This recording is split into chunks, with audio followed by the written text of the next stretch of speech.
तो देख सकते हैं गैस, ये वही बच्चा है जिसका गाना छठ पूजा में वायरल हुआ था। और वही अंदाज और वही मधुर आवाज में गाया है। एक बार जरूर सुनिए, कितना मजा आएगा। बहुत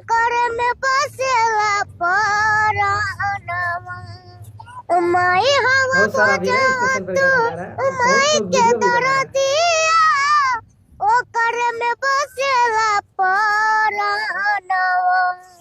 आरजी करिले माई बुझिले चरणवा जुगु जुगु जिए मुड़ला नवा।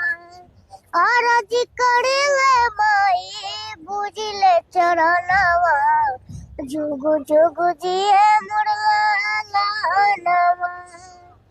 माई अब बजवा तू माई के दरदिया ओ करे में बसेला परानवा। आरजी करिले माई बुझिले चरणवा जुगु जुगु जिए मुड़ला नवा।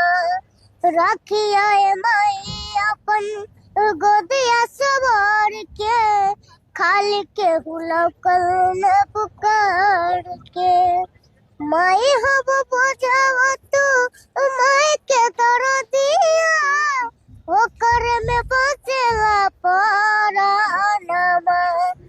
आरजी करिले माई बुझिले चरणवा जुगु जुगु जिए मुड़ला नवा।